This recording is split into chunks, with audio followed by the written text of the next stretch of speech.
தட்டு கொடுக்குறாங்க. தட்டில் கருணாநிதி படம், ஸ்டாலின் படம், உதயநிதி படம் இருக்குது. இலவச தட்டு, இலவச புத்தகப்பை, அதில் ஸ்டாலின் படம் இருக்குது, உதயநிதி படம் இருக்குது. இது எல்லாம் எதை நோக்கி நகர்த்துதுன்னா தேர்தல் அரசியல். ஒரு 50 கோடி ரூபாய்க்கு பிடபிள்யூ வேலை எடுக்கிறான், ஹைவேஸ் வேலை எடுக்கிறான்னா ஐநாங்க 20 கோடி ரூபாயை திருடிடுறான். 10 கோடி ரூபா அரசியல்வாதிக்கு, 10 கோடி ரூபா அதிகாரிக்கு. இதுதான் அரசியல். அப்போ இதில் வந்து பையன் கொடுப்பான், சாக்கம் கொடுப்பான். லேப்டாப்புங்கிறது ஒரு நல்ல திட்டம் தானே சார். ஏன்னா ஏகப்பட்ட பேர் இப்போ அந்த கம்ப்யூட்டர் மூலமாகவே ஒரு நாலேஜ் கிடச்சிருக்குது, நிறையா ஒரு நல்ல வேலையில் இருக்கிறது நிறையா பேருமே சொல்லியிருக்கிறாங்க. அந்த நல்ல திட்டத்தை வந்து ஏற்க மறுத்து அதை கண்டினியூ பண்ணி திமுக போக தவறுதே சார். நிதி இல்லைங்கிறாங்க அதிகாரிகள், நிதி இல்லை, நிதி பூராமல் அரசு விளம்பரத்துக்காக போயிருக்கு. ஆனால் திரும்ப வர்றதுக்கான வாய்ப்பு இருக்கா திமுக அரசு?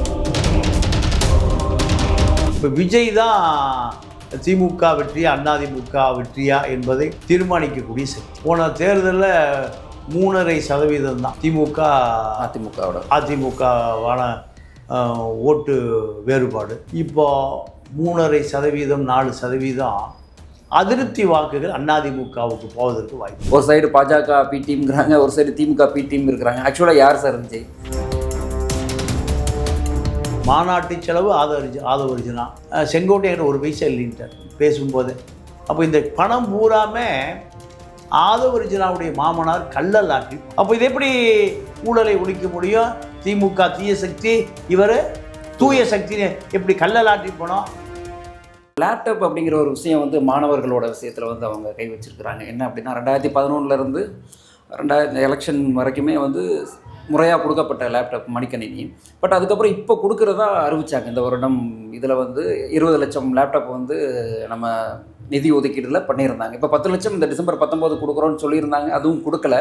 பட் ஆனால் கொடுக்குறதும் 3rd இயர் ஸ்டூடெண்ட் கொடுக்குறாங்க இல்லையா சார்? இதுலேயுமே அரசியல் நோக்கம் இருக்கா சார்? நீங்கள் இலவசங்கள் எல்லாமே சீருடை, சைக்கிள், மடிக்கணினி எல்லாமே அதில் நீங்கள் தட்டு கொடுக்குறாங்க. தட்டில் கருணாநிதி படம், ஸ்டாலின் படம், உதயநிதி படம் இருக்குது. இலவச தட்டு, இலவச புத்தகப்பை, அதில் ஸ்டாலின் படம் இருக்குது, உதயநிதி படம் இருக்குது. இது எல்லாம் எதை நோக்கி நகர்த்துதுன்னா தேர்தல் அரசியல். அதுவும் எக்ஸ்பென்சஸ் தானே, பிரிண்டிங் பண்ணணும்.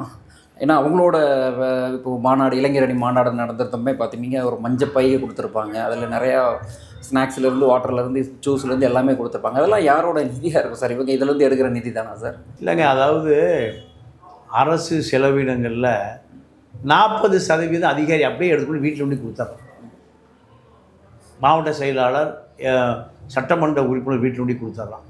ஏன்னா அவன் அதில் 40% தான் செய்கிறான். அவர்கள் திருடுவதை இவர்கள் அங்கீகரிக்கிறார்கள். அதனால் மக்கள் வரி பணத்தை ஒப்பந்தக்காரன் பூராமே அமைச்சருடைய பினாமி தான். ஒரு 50 கோடி ரூபாய்க்கு பிடபிள்யூ வேலை எடுக்கிறான், ஹைவேஸ் வேலை எடுக்கிறான்னா ஐநாங்க 20 கோடி ரூபாயை திருடிடுறான். 10 கோடி ரூபா அரசியல்வாதிக்கு, 10 கோடி ரூபா அதிகாரிகளுக்கு. இதுதான் அரசியல். அப்போ இதில் வந்து பையன் கொடுப்பான், சாக்கம் கொடுப்பான். தரம் எப்படி சார் இருக்கும்? இப்போ எந்த ஒரு தரம், நீங்கள் பேண்டேஜ் துணி தான் மருத்துவமனையில் கொடுப்பான்ல, பேண்டேஜ் துணி புண்ணுக்கு கட்டுறதை போல். நீங்கள் இலவச வேட்டி சேலை பூராமே மலிவாத்தான வாங்குகிறேன். நீங்கள் நான் ஒரு நண்பர் தஞ்சாவூரில் ஒரு பெரிய பண்ணையார், அவர் தீபாவளிக்கு இலவச அந்த கூலி தொழிலாளிக்கு கொடுக்கணும்னு சொல்லி கூப்பிட்டாரு. நான் பாரிஸுக்கு போயிருந்தேன். அவன் ஒரு வேட்டி சட்டை எடுத்து காமிக்கிறான். இதாங்க அரசியல்வாதி பூரா வாங்கிட்டு போங்க. இல்லையா இப்படி இருக்குது, இது ஒரு முறை கூட பயன்படுத்த முடியாது, இதைத்தான் சார் வாங்கிட்டு போகிறான். அப்போது அரசியல்வாதி இலவசங்கள் கொடுப்பதற்காகவே மலிவான பொருள்கள் தயாரித்து அரசியல்வாதிக்கு விற்கப்படுகிறது. இப்படி தான் இருக்குது. ஆனால் அப்படி இருந்தாலுமே அவங்க மடிக்கணினிங்கிறது ஒரு லேப்டாப்புங்கிறது ஒரு நல்ல திட்டம் தானே சார். ஏன்னா ஏகப்பட்ட பேர் இப்போ அந்த கம்ப்யூட்டர் மூலமாகவே ஒரு நாலேஜ் கிடச்சிருக்குது, நிறையா ஒரு நல்ல வேலையில் இருக்கிறது நிறையா பேருமே சொல்லியிருக்கிறாங்க இப்போ இருக்க இணையதளத்தில்.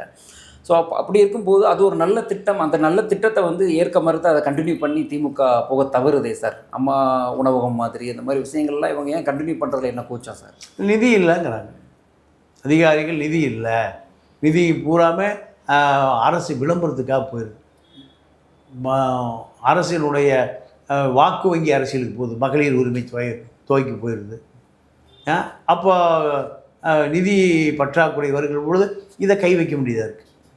அதுதான் இப்போது நடக்கிற அரசியல். இந்த தேர்தலில் இப்படி ஒரு நிலைப்பாடில் இருக்கிறாங்க இல்லையா? எல்லா வருஷமுமே அவங்களோட ஆட்சி காலத்துலேயுமே முடியும் கட்டத்தில் இந்த மாதிரி தான் இருக்கும், எப்போ ஆட்சி மாறும்னு.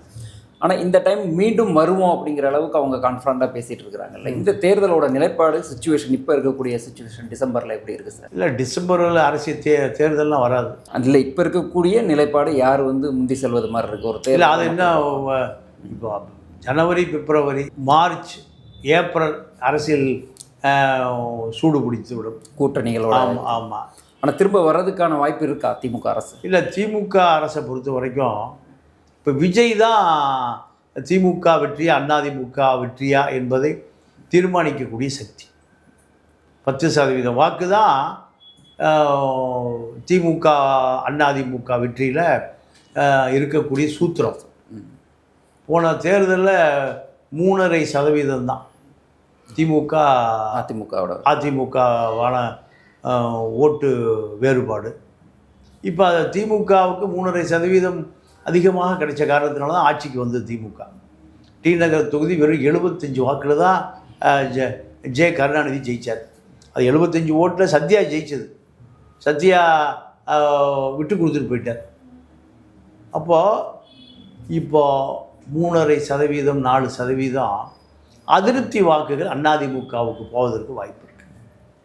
இந்த வாக்குகளை இன்னும் உறுதி செய்யணும்னா விஜயுடைய 10% வாக்குகளை எதிர்பார்த்து காத்திருக்காங்க அதிமுக. அதுதான். அப்போ விஜய் தான் அதிமுக பக்கம், திமுக பக்கம் என்பதை, யார் வெற்றி பெறுவது என்பதை விஜய் முடிவு செய்வார்.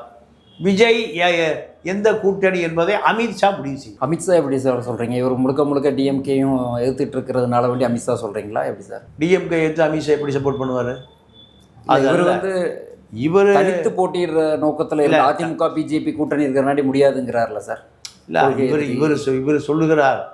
ஆனால் தேர்தல் இருக்கிற பொழுது நீங்கள் கரூர் சம்பவத்தில் அதை தாண்டி அவர் மீது நிறைய வழக்கு நிலுவையில் இருக்குது. புலி படம் எடுத்ததில் பல கோடி ரூபாய் வரி பாக்கிட்டு இப்போ நோட்டீஸ் அனுப்பிச்சிருக்கான். புலி பட தயாரிப்பாளர் ஆர்டி செல்வகுமார், பிடி செல்வகுமார் திமுக இணைஞ்சிட்டார். இப்படி பல நெருக்கடிகளை இயற்கையாகவே உருவாக்கக்கூடிய ஆட்கள் பாஜக. அப்போ பாஜக யார் வர வேண்டும் என்பதை கூட யார் வரக்கூடாது என்பது தெளிவாக இருக்குது. திமுக வரக்கூடாதுங்கிற தெளிவாக இருக்குது. இப்போ திமுக வரக்கூடாதுன்னா அதிமுக என்டிஏ கூட்டணி வரணும். அதனால தான் அமித்ஷா முடிவு செய்வார். இல்லை சார், இப்போது திமுகவோட அதிருப்தி வாக்குகள் எல்லாமே அதிமுகவுக்கு வரும்போது அதிமுக வெற்றி பெறுது, திரும்ப ஆட்சிக்கு இவங்களால் வர முடியறதில்ல. அந்த அதிருப்தி வாக்குகள் அதிமுகவுக்கு போகாமல் தாவேக்காவுக்கு போகும்போது அங்கே கணிசமான ஓட்டு அவங்களுக்கு கிடைக்கும் போது வெற்றி பெறலாம் அப்படின்னு ஒரு அப்படி இருக்கலாமா? கணிசமான ஓட்டு யாருக்கு போகும்? திமுகவுக்கு ஏற்கனவே அவங்களுக்கான வாக்குல இருந்து அவங்க வெற்றி பெறலாம் அப்படின்னு நினைக்கிறாங்களா? அதிருப்தி வாக்குகள் விஜய் தனியா திமுக வெற்றி பெறலாம்னு அவங்க நினைக்கிறாங்க. அந்த மாதிரி அப்போ அது திமுகவோட ஒரு டீமாவும் இருக்கலாமேன்னு ஒரு சைடில் ஒரு பேச்சு இருக்கு சார். ஒரு சைடு பாஜக பி டீம்ங்கிறாங்க, ஒரு சைடு திமுக பி டீம் இருக்கிறாங்க. ஆக்சுவலாக யார் சார் விஜய்? இல்லை, விஜயை பொறுத்த வரைக்கும் பாஜக அதிமுக கூட்டணிக்கு தான் போவார். பட் ஆனால் அவர் நிறைய பேர் முதல்வர் கேண்டிடேட்டுங்கிற அளவுக்கு அவரை பேசப்படுறாங்களே சார். அந்த அளவுக்கு அவருக்கான தகுதி இருக்கா முதல் தேர்வு? இல்லை, இங்கே எல்லாருமே முதலமைச்சர் வேட்பாளர் தானே. சிவாஜி கணேசன் முதலமைச்சர் வேட்பாளர், விஜயகாந்த் முதலமைச்சர் வேட்பாளர், சரத்குமார் முதலமைச்சர் வேட்பாளர்,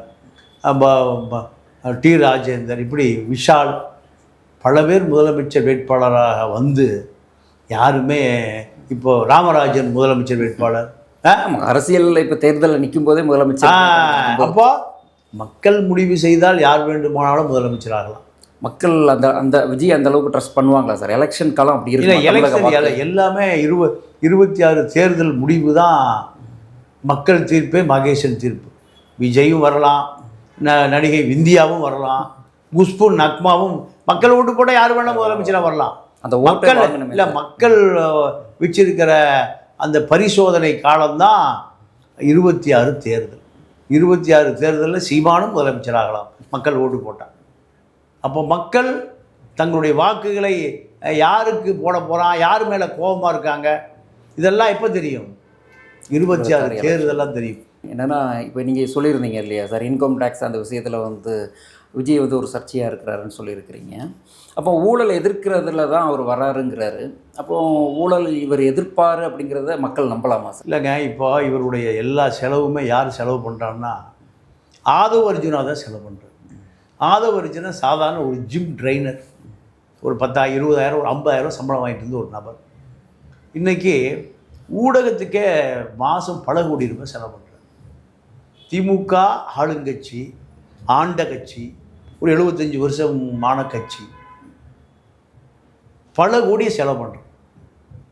அதற்கு இணையாக யார் செலவு பண்ணுறான்? ஆதவ அர்ஜுனா செலவு பண்ணுறான். மாநாட்டு செலவு ஆதவ அர்ஜுனா. செங்கோட்டையன் ஒரு பைசா இல்லைன்ட்டார் பேசும்போது.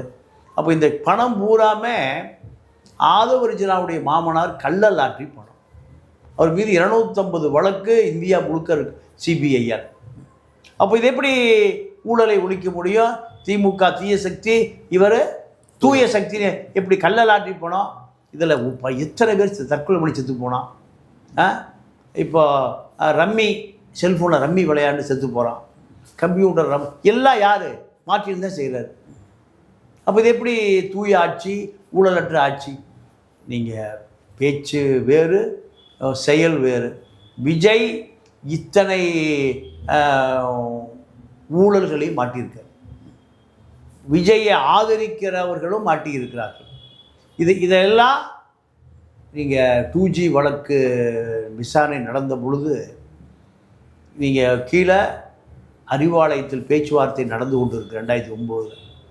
மேலே கலைஞர் டிவி ஆஃபீஸில் 2G வழக்கில் தயாளம்மாள் விசாரிக்கப்பட்டு கொண்டு இருக்கிறார். ஒரே கட்டடத்தில் தான். கீழே கூட்டணி பேச்சுவார்த்தை, மேலே கைது செய்யப்படுகிற நிலை. கருணாநிதியே இறங்கி வந்து காங்கிரஸோடு கூட்டணி சேர்ந்தார். அதே நிலைமை தான்.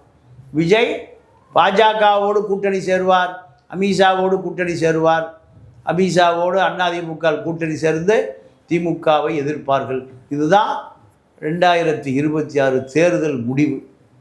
விஜயினுடைய வாக்கு வங்கி எத்தனை சதவீதம் என்பது 26 தேர்தல் முடிந்தால் எத்தனை வேட்பாளர், எத்தனை சதவீத வாக்கு என்பது மக்களுக்கு முழுமையாக தெரியக்கூடிய ஒரு வாய்ப்பு உண்டாகும். இவர் எம்ஜிஆரை விட, கருணாநிதியை விட, திமுகவை விட, அதிமுக பெரிய கட்சியில் திமுக ஆட்சிக்கு வருவதற்கு 18 வருஷம் தேவைப்பட்டிருக்கு. அண்ணா 49 கட்சி ஆரம்பித்தார், 67 தான் ஆட்சிக்கு வந்தார். எம்ஜிஆர் அதற்கு பிறகு 5 வருஷம் கழித்து ஆட்சிக்கு வந்தார். இப்படி தான் எம்ஜிஆரை விட, கருணாநிதியை விட, அண்ணாவை விட, திமுகவை விட, அதிமுகவை விட பெரிய தலைவர்லாம் விஜய் கிடையாது. இப்போ அங்கே வந்து மொத்தம் கூடிய கூட்டத்தில் நீங்கள் 500 பஸ்ஸுகள் வாடகைக்கு வைக்கப்பட்டது. ஏறக்குறைய 30 மாவட்டங்கள்லேயும் ஒரு மாவட்டத்துக்கு 30 முதல் 40 பஸ் கொடுத்தாங்க. இந்த காசெல்லாம் யாருது? கள்ளலாற்றிய ஆதவ அர்ஜுனாவுடைய பணம். ஆனால் தானாக சேர்ந்த கூட்டம். ஆமாம், தானாக சேர்ந்த கூட்டம் தான். தானாக சேர்ந்த கூட்டம் தான். செங்கோட்டையனும் தானாக சேர்ந்தார், நாஞ்சில் சம்பத்தும் தானாக சேர்ந்தார், 50 லட்ச ரூபா வாங்கிட்டு போயிருக்காரு. எல்லாம் தானாக தான் சேரும். மைக் செட்டு தானாக வந்துருச்சு, எல்லாம் தானாக வந்துருச்சு. சொல்லுகிற பேசுவது எளிது, ஆனால் யதார்த்தம் அப்படி இல்லை. அரசியல் பணம் தான் இல்லையா? அந்த பணத்து மூலம் கோடி லட்சம்லாம் இல்லை. அன்றைக்கெல்லாம் ஒரு 50 வருஷம் முடி கூட்டம் போட்டால் நீங்கள் 3 மைக் செட் இருக்கும், ஒரு 2 டியூப் லைட் இருக்கும். தரையில் உட்காருவான். எங்கே? தரையில் உட்காருவான். வேட்டியெல்லாம் அழுக்காக போகும். இப்போது பஸ்ஸு கொண்டு நிறுத்தணும், ஓல்வா பஸ் நிறுத்தணும். வரும்போதே குவார்ட்டர் கொடுக்கணும், பிரியாணி கொடுக்கணும், ஒரு 1000 ரூபா பணம் கொடுக்கணும். அவனை கூட்டிகிட்டு வந்து சேரில் உட்கார வைக்கணும். அவனுக்கு ஒரு நேரத்துக்கு நேரம் அவனுக்கு சாப்பாடு கொடுக்கணும். 3 நேரம் பிரியாணி தான் சாப்பிடுவான், 3 நேரமும் கூல்ட்ரிங்க்ஸ் தான் குடிப்பான்.